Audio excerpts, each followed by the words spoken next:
بهترین خلق الله و بهترین مرد تاریخ محمد صلی الله علیه و سلم. لحظه های آخرین رسول الله صلی الله علیه و سلم. سال نهمی پس از هجرت بود و رسول الله صلی الله علیه و سلم در حجة الوداع که یگانه حج فرضی نموده با یارانش بود رو به اصحابش نموده واسه می گفت و این آیات مبارک هم نازل شد: امروز دین شما را به کمال رسانیدم و نعمتهای خود را بر شما تمام کردم و اسلام را دین شما برگزیدم. ابوبکر صدیق رضی الله عنه چونین آیت به گوشش رسید و به گریه در آمد و به او گفتند: چه چیزی تو را به گریه آورد ای ابوبکر؟ این آیت هم مانند آیت های دیگری هست که به رسول الله صلی الله علیه و سلم نازل می شوند. ابوبکر الله از او راضی باد گفت: این خبری فرارسی مرگ رسول الله صلی الله علیه و سلم است. محمد صلی الله علیه و سلم به سوی مدینه برگشت و 9 روز قبل از وفات بود که آخرین آیت از قرآن نازل شد.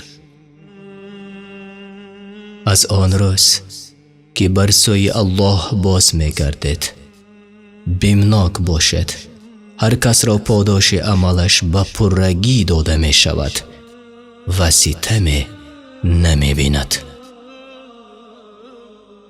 پس از نزول این آیت مبارک بود که اثر رنجوری و دردمندی در چهره رسول الله صلی الله علیه و سلم پیدا گردید و گفت: می خواهم به زیارت شهیدان احد بروم. صلی الله علیه و سلم به سوی آرامگاه شهید گشتگان غزوه احد رفت و بالای قبرهای یاران شهیدش ایستاد و گفت: سلام بر شما ای شهیدان احد، شما از ما سبقت کردید و ما هم با خواست الله به شما می پیوندیم و من هم به نزد شما می آیم. و چون او صلی الله علیه و سلم از نزد شهیدان احد باز می گشت، از چشمانش اشک جاری گشته به گریه آمد. یارانش گفتند: یا رسول الله، چه چیز شما را به گریه آورد؟ گفت: پزمان برادرانم شده ام. گفتند: آیا ما برادران تو نیستیم یا رسول الله صلی الله علیه و سلم؟ گفت: نه، شما صحابگان و یاران من هستید، اما برادرانم قومی هستند که پس از من می آیند و به من ایمان می آورند در حالی که مرا ندیدند. پس از گذشت 6 روز رنجوریش باز بیماری و دردمندیش بهتر گردید که آن زمان در خانه همسرش میمونه الله از او راضی باد بود و گفت: همسرانم را به نزدم بخوانید. همسران گرامیش همه گرد او صلی الله علیه و سلم جمع آمدند و از آنان خواست تا اگر ملال نباشد روزهای بیماریم در حجره همسری خردی عایشه الله از او راضی باد باشد. همسران همه گفتند: یا رسول الله، ما همه خواست تو را میپذیریم.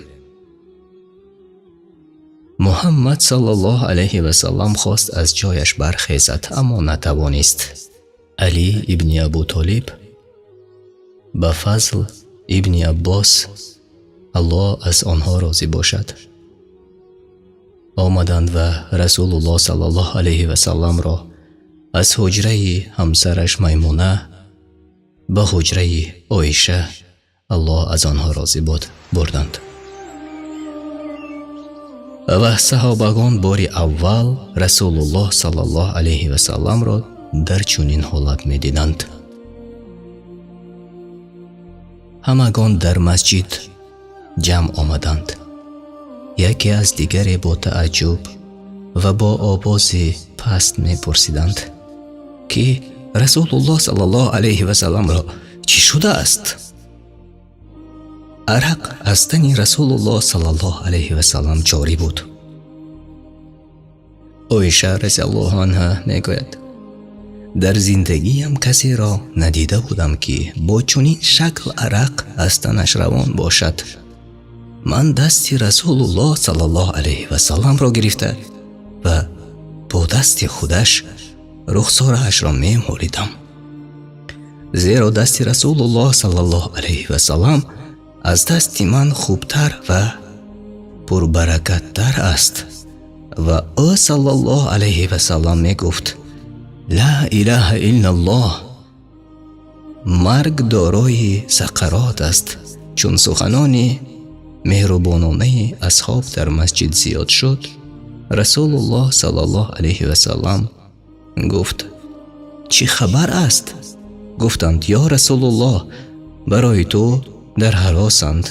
رسول الله صلی الله علیه و سلم گفت مرا به نزد آنان برید و خواست خودش از جایش برخیزد به نزد آنان رود، اما دیدند که نمیتواند. سپس او را به مسجد آوردند. چون او را به منبر برداشتند، آخرین خطبه و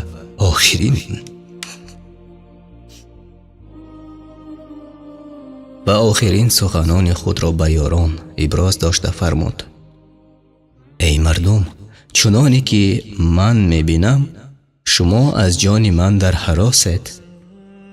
صحابگان گفتند بله همین گونه است یا رسول الله صلی الله علیه و سلم. پس او صلی الله علیه و سلم فرمود ای مردم، وعدگاه ما به شما در این دنیا نیست، بلکه در نزد حوض یعنی حوض کوثر است. سوگند به الله گویا چنان است که من از جایم حوض را می بینم. ای مردم، سوگند به الله من از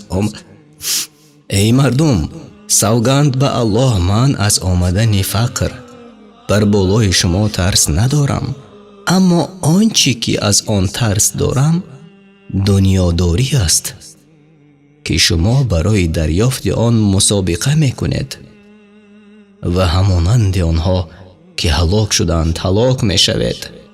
پس از آن رسول الله صلی الله علیه و سلم تکرار به تکرار می گفت شما را به الله قسم می دهم که نماز را هرگز ترک ننماید و فرمود ای مردم، درباره زنها از خدا بترسید. درباره زنها به شما توصیه نیک می فرمایم. این چنین فرمود الله بنده ای را از بندگان میان دنیا و آنچه که نزد اوست گذاشت و بنده آنچه را که نزد الله است برتر شمرد. رسول الله صلی الله علیه و سلم قبل از آن که از منبر پایان شود دعای برای مسلمانان نموده فرمود الله شما را در پناهش بدارد، الله شما را نگه دارد، الله شما را پیروز دارد، الله شما را پایدار دارد، الله شما را یاری دهد.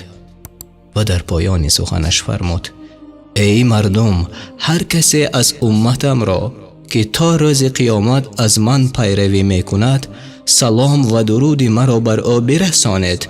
بار دیگر رسول الله صلی الله علیه و سلم را خانه‌اش بردند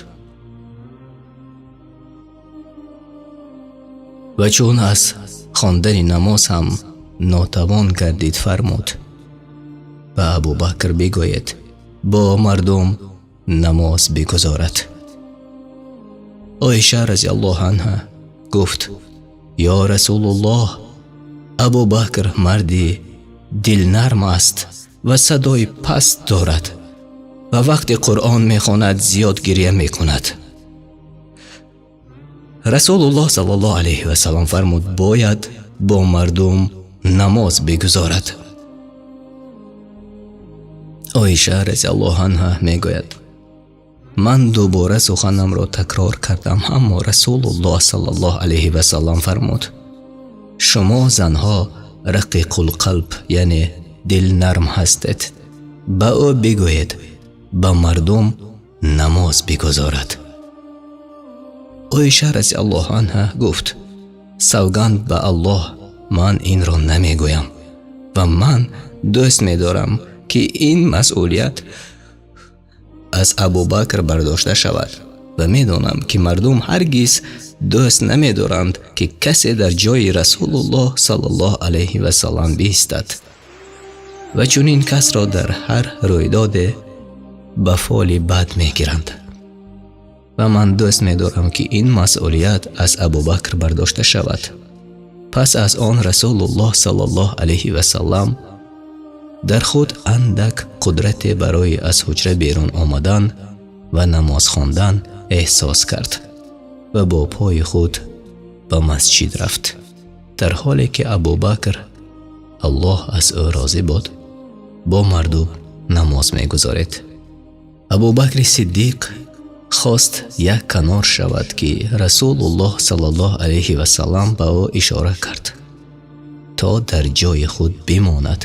او صلی الله علیه و سلم آمد و کنار او ابوبکر نشست. در همین لحظه یعنی لحظه های آخری از حیات رسول الله صلی الله علیه و سلم بود که عبدالرحمن ابن ابوبکر الله از او راضی بود در دست مسواک و نزدش وارد شد. رسول الله صلی الله علیه و سلم به سوی مسواک می نگریست، اما از شدت بیماری نمی توانست بگوید مسواک را به من ده. عایشه رضی الله عنها درک نمود که او صلی الله علیه و سلم چی می خواهد و برای همین مسواک را از برادرش عبدالرحمن گرفت و در دهان رسول الله صلی الله علیه و سلم گذاشت. پس از آن دختر یگانش فاطمه الله از او راضی بود به نزد پدرش وارد گردید و اشک از چشمانش سرازیر شد، زیرا هرگاه دختری جگربندش به نزدش وارد می شد رسول الله صلی الله علیه و سلم از جایش برخاسته از پیشانیش بوسه می کرد. اما این دفعه حال صورت دیگری گرفته بود. رسول الله صلی الله علیه و سلم گفت به من نزدیک بشو ای فاطمه. رسول الله صلی الله علیه و سلم چیزی به گوش فاطمه گفت و گریه‌اش بیشتر گردید.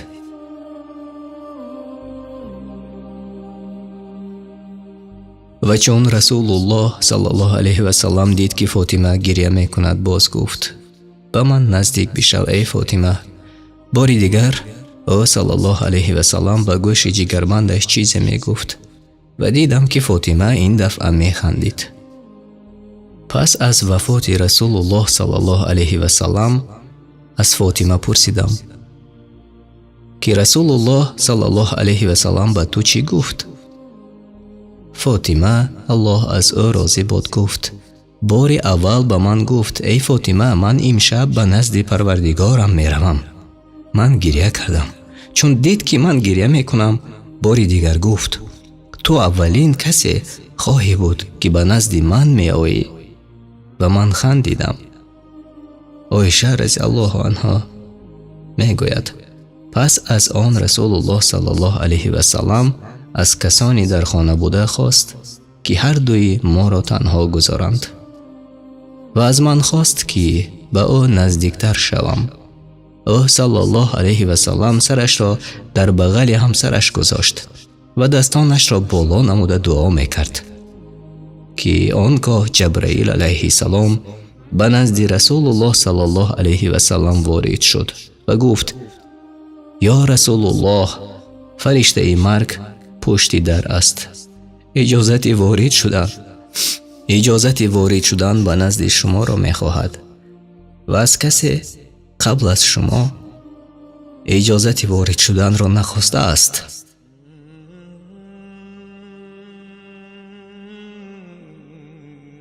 محمد صلی الله علیه و سلم گفت: به او اجازه بده ای جبرائیل. فرشته مرگ به نزد رسول الله صلی الله علیه و سلم وارد شد و گفت: سلام الله بر تو ای رسول الله. الله مرا فرستاد تا تو را بین این که در دنیا باقی بمانی و یا این که به نزد پروردگارت بروی. رسول الله صلی الله علیه و سلم گفت: بلکه رفیق اعلی. پس فرشته مرگ در نزد رسول الله صلی الله علیه و سلم نشست و از روح پاک محمد ابن عبدالله خواست تا به سوی رضاگی پروردگارش از تن رسول الله صلی الله علیه و سلم بیرون شود و دیدم که دست او صلی الله علیه و سلم پایان شد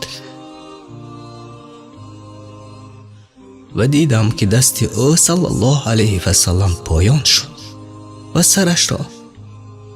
سرش را در بغلم گذاشته بود. گران شد. این دم دانستم که جان به حق تسلیم نمود. از حیرت نمی دانستم چی کار کنم مگر اینکه در این مسجد را باز کرده و فریاد زنم که رسول الله صلی الله علیه و سلم جان به جان آفرین سپرد. اینجا بود که مسجد همه به گریه آمد. علی ابن ابو طالب الله از او راضی بود از حیرت در جای خود نشست. عثمان ابن عفان به مانند کودکی گشت که از دستش به طرف چپ و طرف راست می کشیدند. عمر ابن خطاب شمشیرش را کشید و می گفت: کسی می گوید که محمد مرده است، سرش را از تنش جدا می کنم. و گفت: تنها او چون موسی علیه السلام که به ملاقات پروردگارش رفته بود برای ملاقات رفته است و خواهد برگشت. اما چون ابوبکر الله از او راضی بود به نزد رسول الله صلی الله علیه و سلم وارد شد، چادر را از روی ایشان یکسو کرد و او را به آغوش گرفت و می گفت: ای خلیل الله، ای صفی الله، ای حبیب الله، ای نبی الله، بعد از این دیگر مرگ را نخواهی چشید.